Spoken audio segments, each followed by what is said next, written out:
लोनी के ward number 14 से आसपा उम्मीदवार नदीम गुलजार अलवी ने प्रचार करते हुए लोगों से वोट के लिए अपील की।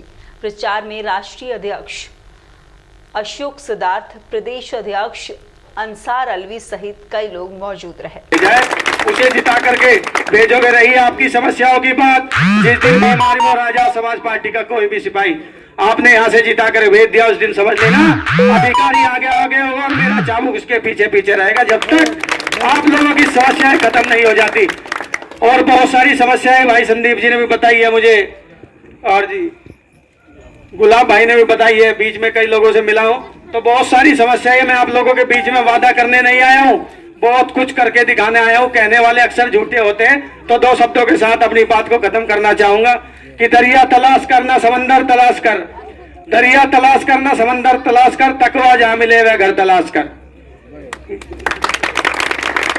गैरों के पीछे चलने का कोई फायदा नहीं, गैरों के पीछे चलने का कोई फायदा नहीं, जो अपना हक दिला सके वो रहबर तलाश कर। बहुत बहुत धन्यवाद। 15 तारीख में मुझे पूरी उम्मीद है कि आप लोग एक तरफा भीम आर्मी के प्रत्याशी को केतली के निशान पर मोहर लगा करके जिता करके भेजोगे। आप सब लोग जिंदाबाद। मैं निवेदन करना चाहूंगा भाई अशोक सिद्धार्थ जी से, अपनी बात सोच भाई। हमारी पार्टी के जो राजस्थान और मेरठ के प्रभारी हैं भाई इमरान जी, और मुस्लिम महासभा के राष्ट्रीय अध्यक्ष, वो अपनी बात आप लोगों के बीच में रखेंगे। जोरदार तालियों से उनका स्वागत। भीम आर्मी जिंदाबाद जिंदाबाद। जय भीम। नमस्कार मेरे भाइयों, चंद्रशेखर भाई को आप सभी लोग जानते हैं। पिछले 4 साल में जो उन्होंने झेला है, कितना कष्ट यहाँ की सरकार ने उन्हें दिया है, ये आप लोगों ने देखा है।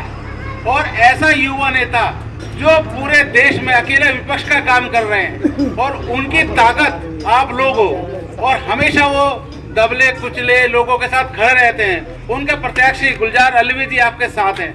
अगर आप इनके हाथ मजबूत करते हैं तो चंद्रशेखर भाई के आप लोग हाथ मजबूत करते हैं, और चंद्रशेखर भाई के हाथ मजबूत होते हैं तो हर गरीब आदमी के हाथ मजबूत होते हैं जो अपनी लड़ाई लड़ सकता है। और जब चंद्रशेखर भाई मैदान में आएंगे, और उसके लिए जरूरी है गुलजार भाई को यहाँ से जिताना, क्योंकि गांवों की समस्या दूर करने के लिए पंचायत चुनाव होते हैं, और ये पंचायत चुनाव हमारे विधानसभा चुनाव का रिहर्सल है। यहाँ से हम जीत के जाएंगे तो मुख्यमंत्री उत्तर प्रदेश में आजाद समाज पार्टी का बनेगा, और देश में प्रधानमंत्री भाई चंद्रशेखर आजाद बनेंगे। और ये सब जब होगा जब आप लोगों का सहयोग होगा, और इसी सहयोग के लिए मैं आप लोगों से हाथ जोड़ के विनती करता हूं, हमारे गुलजार भाई को वोट दें, और केतली के निशान पे 15 तारीख को मोहर लगाएं, और अपना पूरा समर्थन दें, और शराब और जो अन्य हथकंडे अपना रहे हैं उनका मुंहतोड़ जवाब दें, क्योंकि अब की बार समस्या दूर हो गई। अगर आप कुछ ऐसा काम करेंगे तो वो लोग आपको कभी शक्ल नहीं दिखाएंगे। कई लोग ऐसे आए हैं जो 5 साल में आते हैं, अपने पैसों के बल पे आते हैं, लेकिन कभी कामयाबी नहीं देते। आप अपने बीच का आदमी लाइए जो आपकी समस्या को समझे और समस्या का समाधान करे। जय हिंद, जय भारत। बात है ई का मतलब होता है आईज एंड ईयर, यानी कि जिसके आंख नाक खुले हुए हैं वो जानता है, अंधभक्त नहीं है, और वो जानता है कि मेरी समस्या का समाधान कौन आदमी कर सकता है और किन्होंने नहीं किया।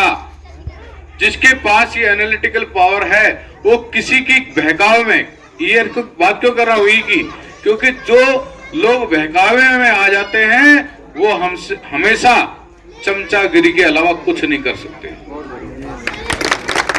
चमचागिरी के अलावा कुछ नहीं कर सकते। और जो आंखों देखा भी न अपने आप को नकार दे, वो अपने बच्चों की अच्छी शिक्षा नहीं दे सकते। तो आपको दोनों HHE इन 3 चीजों का अगर ध्यान में है, और यही तीन चीजें भाई चंद्रशेखर आजाद ने बड़ी सोच समझ के इसके अंदर डाली, इस पार्टी के अंदर डाली है, जिसके प्रत्याशी गुलजार अलवी साहब हैं। और आजाद समाज पार्टी कोई ऐसी ही पार्टी नहीं है कि किसी सेठ ने पैसा दे दिया, किसी बड़े घराने ने पैसा दे दिया, राजघराने की पैदाइश है। नो, ये संघर्षों से तब के निकला हुआ चंद्रशेखर है, संघर्षों से तब के निकला हुआ चंद्रशेखर है, और उसका नाम है भीम आर्मी।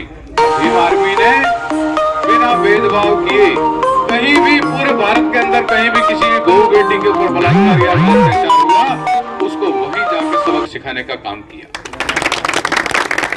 इसमें कोई कोताही नहीं बरती और बिल्कुल भी नहीं डरते।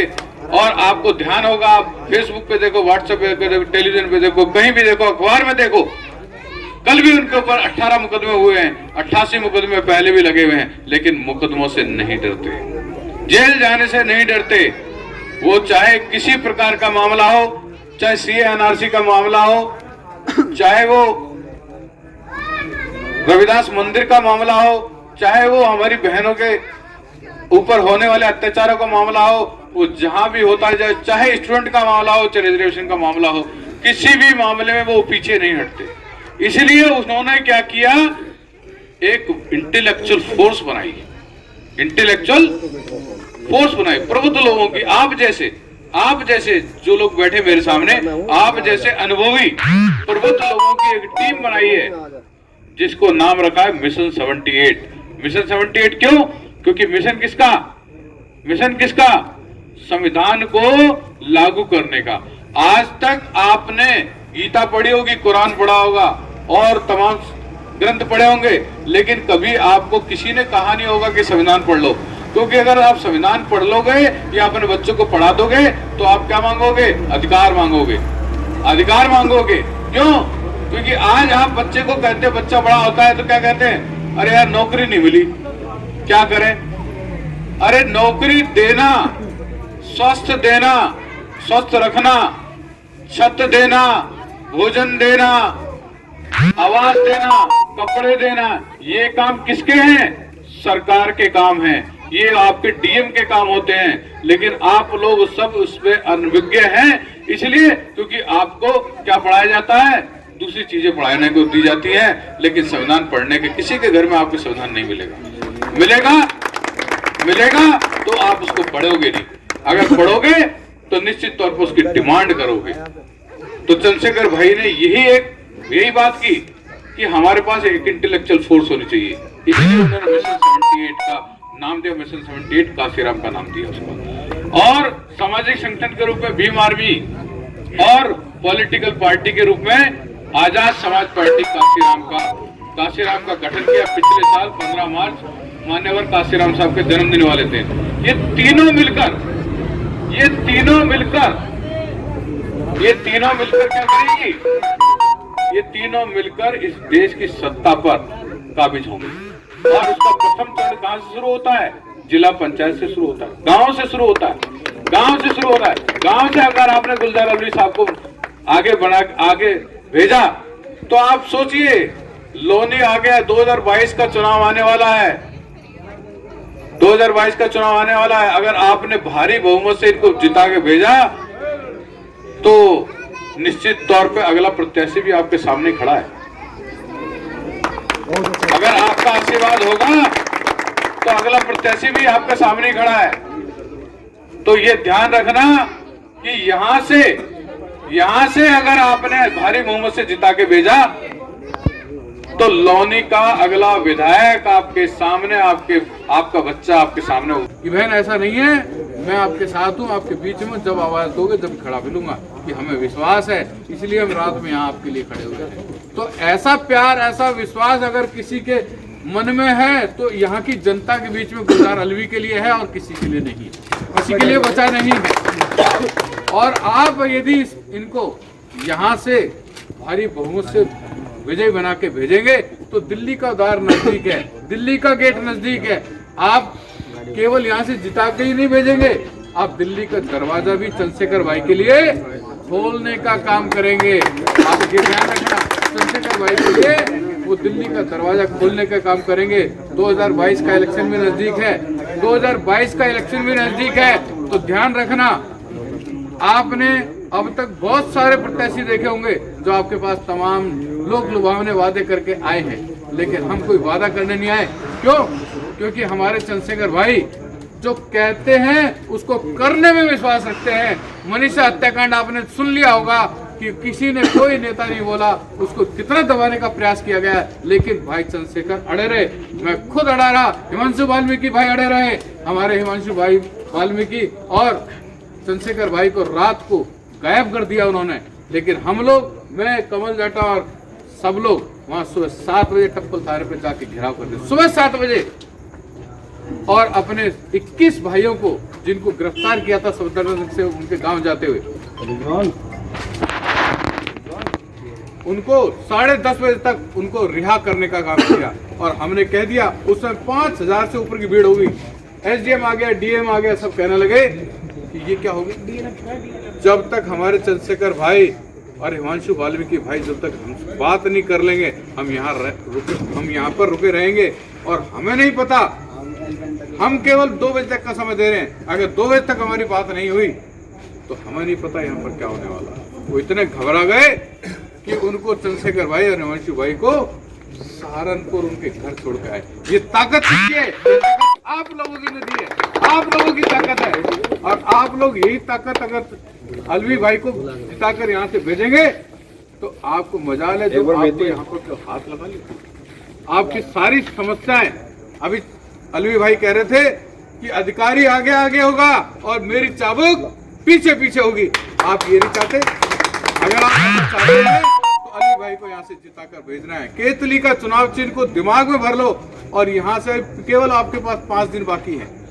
5 दिन के अंदर एक कहावत गुरु गोविंद सिंह की मैं कहूंगा जरूर, चिड़िया नाल में बाज लड़ावा, सुनी होगी आपने? चिड़िया नाल में बाज लड़ावा, सिखों के 10वें गुरु गुरु गोविंद सिंह। चिड़िया नाल में बाज लड़ावा, 1.25 लाख ते 1 लड़ावा, तो मैं गुरु गोविंद सिंह नाम था। तो क्या है कि चंद्रशेखर भाई ने कि वही बात है कि वो कमजोर तबके से आते हैं, लेकिन वो लड़ते किससे हैं? लड़ते किससे हैं? मनुवादी ताकतों से लड़ने का दम रखते हैं। और यही दम हम भी दिखाएंगे यहाँ से। हमसे तो भाई अलवी को यहाँ से जिताकर जब भेजेंगे तो वही बात है कि चिड़िया नाल में बाल लड़ावा, 1.25 लाख से 1 लड़ावा। तो यहाँ चाहे 1.25 लाख के दूसरे लोग हों, लेकिन हम अगर एक आदमी मेहनत करेगा, वो एक आदमी हमारा 1.25 लाख के बराबर होगा। दुनिया की टाइम मैगजीन अपने फ्रंट पेज पर जगह देती है।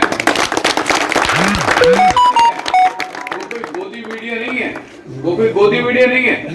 तो न्यूयॉर्क अमेरिका की टाइम मैगजीन है, जहां पर उनका अपना एक अलग सिस्टम है, जहां से वो निकालते हैं पूरे वर्ल्ड में एक साल में 100 हस्ती जो इस पूरे विश्व को नेतृत्व करती हैं। उनमें से भाई चंद्रशेखर आजाद को और भारत में पहली शख्सियत जिनको रखा गया। तो आप ये कम मत आंकिए। दूसरी बात, जो उनका विश्व पटल पे कीर्तिमान है, वो UNHRC, बहुत कम बच्चे जानते होंगे पूरा नाम, मैं बता देता हूं, United nation human right commission. एक तो देश का है नेशनल ह्यूमन राइट कमीशन, और एक होता पूरे वर्ल्ड में अगर कहीं भी किसी भी कौम के ऊपर एट्रोसिटीज की घटना होती है, किसी कौम को दबाया जाता है, अल्पसंख्यक समुदाय को दबाया जाता है, उनके ह्यूमन राइट्स यानी कि मानवाधिकारों का हनन किया जाता है, तो वहां पर और वहां पर आवाज उठाने वाले चंद लोग ही होते हैं। और उन चंद लोगों में से चंद्रशेखर भाई की आवाज को सुनना, उनको पढ़ा UNHRC को, ये पूरे देश में तमाम नेता हैं, इतने सारे सांसद, इतने सारे हजारों विधायक, लाखों पार्षद होने के बावजूद भी आपकी आवाज को किसानों के आंदोलन में जिस प्रकार से एट्रोसिटीज की घटना हुई, जिस प्रकार से उनकी आवाज को दबाया गया, डेमोक्रेटिक कंट्री होते हुए भी यहाँ पर किसानों की आवाज को नहीं सुना गया। आप भी किसान हैं। और उसके बाद दूसरी प्रकार की जो घटनाएं आप देख रहे हो, रोज अखबार में, टेलीविजन के माध्यम से देख रहे हो, ये उत्तर प्रदेश रेप कैपिटल बन चुका है। बच्चियों के बलात्कार होते हैं, हत्याकांड होते हैं और सरकार उनकी मदद लेती है। आज मैं भौचक्का रह गया उन्नाव केस की अगर आप कोई बात याद दिला दूं, कुलदीप सेंगर जो जेल में बंद है, आजीवन कारावास हुआ है, उनको पत्नी को इसी जिला पंचायत में सदस्य बनाकर भाजपा ने साबित कर दिया है कि वो आपके साथ नहीं है, वो अपराधियों के साथ है। तो आपको इन्हें कहते कुछ और करते कुछ हैं। तो इसलिए यहाँ पर आज अगर कोई रहबर बन के उभरा है, अगर सरकार को कुछ दे सकता है, CA/NRC पे चुनौती अगर किसी ने दी है, तो कोई दूसरा नेता नहीं है केवल भाई चंद्रशेखर के अलावा। और आजाद समाज पार्टी के चुनाव चिन्ह, आजाद समाज पार्टी के चुनाव चिन्ह टेम्पो क्या है, केतली चुनाव चिन्ह पर यहाँ पर जो भाई गुलजार अलवी जी चुनाव लड़ रहे हैं, उनको आप जिताकर भेजेंगे तो वो भी आपको चंद्रशेखर सरीखे ही नजर आएंगे, क्योंकि उनके ऊपर सरपरस्ती